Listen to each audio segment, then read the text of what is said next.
Good day. Today we're with Mr. Matthew Gante and we'll be interviewing him for about volunteerism. So for our first question, how many volunteering experiences have you had so far and what organizations or causes were they for? So I've been volunteering since around junior high school, whether it was from my old school or if it's through other means or organizations like in our church. However, most of my experiences in volunteering actually kicked off when I transferred to DLSU in grade 11, where I would be a part of various organizations that often tackle things like poverty, education, and the likes that were more or less about improving the way of living we have here in the Philippines and how we, from different institutions, not just DLSU, can play a part in helping not just our government but our society in improving the lives of these people. Yeah, that would be all. Okay, so for my second question, what motivated you to get involved in those different volunteering opportunities? So, nung una talaga, hindi ko pwede sabihin na I was brought up in an environment na gusto ko talaga mag-volunteer. But it's more so na I saw a lot of people close to me who were also volunteering. And I got influenced when I see them in different events or may mga ginagawa silang ibang projects like weekends, ganon. And it got me curious and it led to me like asking around. And eventually na I was able to get absorbed and I was able to join these opportunities. And I can gladly say it was for the better. Kasi when I saw my friends or like other people grow and improve a lot from these opportunities, it made me realize na these experiences could be a helpful tool for not just the fact na you're volunteering and helping other people, but there's something that you can gain from it yourself. So it's like nakakatulong ka na nga, nakakahelp din siya sa'yo. So it's a really good opportunity and that's what got me involved. Yeah, that's it. Okay, so next, among your volunteering experiences, which one did you started first and how did it lead to the others? So, if we're going to go back dun sa very first, ang very first was when I was asked to join the student council of our old school in junior high. Tandang-tanda ko siya kasi nasa family gathering kami, parang may party kami, parang birthday yata ng tito ko. Tapos bigla na lang ring ng ring yung cellphone ko. Kasi parang maraming mga nagtatanong, gusto mo ba mag-volunteer sa student council? Parang gusto mo mag-volunteer, may project kami sa parang, basta may bagyo siya, hindi yung lande, pero basta may bagyo nun. Tapos parang kung gusto mo ba mag-volunteer. Tapos ayun, that's how it started. Pero as I mentioned, most of it really happened when I went to DLSU. And then, syempre, pandemic pa nun. Kaya, very online-online. Lahat siguro ng mga different mga startups or initiatives, puro mga video lang. Until by the time it got to like 2022, na this was the first time I was able to join a volunteering project na napuntahan talaga namin yung mga community. And na-appreciate ko not just like my seniors or like the faculty who was like supporting us. Because as in, hindi naman sa parang iniwan lang kami doon. Pero I mean that in a good way. Because we didn't feel like na we are there just to like, ibibigay mo yung donation tapos na yun lang yun. Pero we were able to interact with them, and nawawala yung sense of animosity. Kasi lagi ko kasi yun na-experience na may mga magtatanong sa akin na, may nararamdaman ka bang like something when you're volunteering, especially na galing ka sa Lasal. Lasal is often not just a big school, pero when we think of Lasal, usually mga mayayaman, di ba? Like rich kids. So, laging, hindi na, lagi ang tinatanong sa akin ng mga tao na hindi familiar sa field is na, how do people feel or react na a person from Lasal is going to be going to these areas and to help out? May mga, parang ginagawa siyang issue, pero kahit wala naman talaga siyang issue doon. So, ayun, basic, so I'm very fortunate na I was able to join projects na I wasn't able to experience. Yung parang tao lang tayo, di ba? Like, tao ako na gusto tumulong sa ibang tao. Yun lang yun. Yeah. Okay, so how are your roles or tasks different in each of your volunteering experiences? So, yung unang roles ko initially, it was mostly accommodating roles. Di ko alam kung halata o hindi, pero madaldal na tao ako. So, I would often be assigned to be there welcoming people or like interacting or talking to people to make sure that we are able to fulfill yung needs nila. And then got more experience specifically in like the research field. Most of my time in volunteering, I was away. I wasn't in the actual sites. Instead, I was providing research or data in order for us to assess kung ano nga ba talaga ang kinakailangan nitong mga to. So usually, I would be in like meetings, kinakausap ko yung mga heads ng mga barangay na ano bang kailangan natin gawin, ano yung pinaka-feasible, kailan at ganun. Mostly yun ang naging role ko starting grade 12 hanggang second year of college ko. Pero recently, starting this year, parang personal goal ko na rin siya na I would try having a different role in volunteering opportunities.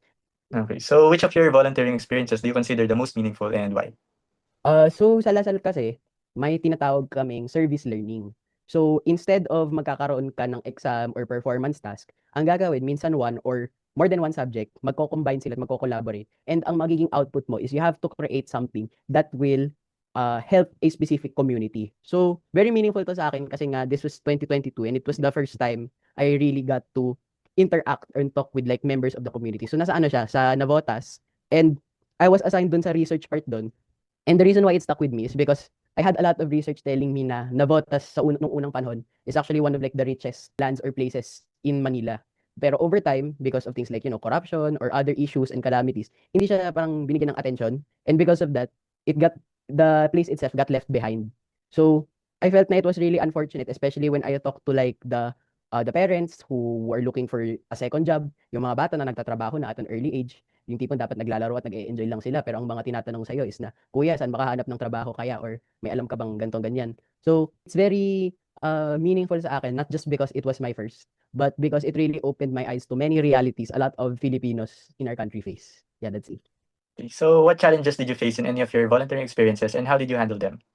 The main challenge that you can have in any type of volunteering experience or kahit project in general is na things will not always go to plan. May pwedeng mangyari like may kulang sa bibilhin nyo, or let's say may mag-iiba sa schedule, or may dapat, for example, may guest speaker kayo, hindi siya maka-attend, nagkasakit bigla. So, maraming mga instances na test your ability to adapt and test your ability na kailangan to stay calm under pressure. Ayun. Like, dapat hindi ka mararatel if things don't necessarily go your way. Instead, you have to figure out what can you do from here. Yan. Okay, and then what new skills or lessons have you gained from your different activities? Siguro ang number one skill na nakuha ko doon is na from a leadership standpoint, the most efficient way to ensure that your goals are met is to make sure that everybody is doing something that they are comfortable or are enjoying to do. Volunteering kasi, at its core, kaya nga volunteer it's you taking out your own interest to give your time for something. Dapat hindi mo mararamdaman na parang trabaho to or ginagawa mo siya ng basta-basta. So, part of that means that you have to create an environment for your team to make sure na ine-enjoy nila or ginugusto nila yung ginagawa nila. So, that's number one. Number two should be, yun nga, as I mentioned, you have to be really good in improvising or learning to adapt based on what are the things that happen. And then number three siguro, there are people who have different experiences and we shouldn't be very judgmental to others kasi hindi natin alam kung ano yung pinagdadaanan nila. We should always approach different situations with an open mind and have the empathy to understand kung saan sila nanggagaling. Okay. So how have your volunteering experiences influenced your outlook on helping others or your future goals? So dun sa influenced my outlook, I kind of touched on it na in the previous answer. Pero it's more or less na you have to have this level of open-mindedness and empathy. And bukod dun, volunteering kasi shouldn't necessarily be something exclusive. I'm a very staunch advocate na dapat lahat ng tao nakaranas mag-volunteer kahit isang beses lang because dun ka maunawaan sa iba't ibang mga bagay that puts you in the realities that other people face. Okay. So were there any experiences that stood out as particularly fun, inspiring, or life-changing? So, dun sa siguro ang pinaka-fun dun is na especially if you're volunteering with friends, pwede mo siya isipin na parang gumagala lang kayo na or may parang nagha-hangout kayo kasi tropa-tropa pa rin naman kayo. It's you guys as friends doing something together. And siguro what makes it fun din is na especially it gives you nga the chance to go to different places. Isa sa pinaka-underrated para sa akin is na if you're able to go to different places, you can try different food. So, you can go to different areas kahit outside Manila and then you can try iba't ibang mga food or kung ano yung masarap sa kanila. Like, you're immersed in not just the act of helping itself, pero it's also na you get to understand pieces of their lives. And for me, that's very fun and life-changing as well. Okay. Now for our last question, what advice would you give to someone who wants to explore different volunteering opportunities like you did? One advice I'd give, and this is something I've realized very recently lang, it's not that hard to find volunteering opportunities. There are many organizations that are really hungry to find people who are eager to volunteer. And you can just start it out with like a cold message, cold email, and magugulat ka na lang maraming magre-reply sa'yo. It's all about starting that initiative. Like the best thing you can do is to actually put your right foot forward and actually start it. Kasi hindi ka talaga mawawala ng opportunity dito because there are many people in need, and because of that, there's a need for people to help. So if you want to explore, go ahead. But the first thing you have to do is to jump in the water in the first place. Yeah, that's it. Okay, thank you for lending us your time and thank you so much.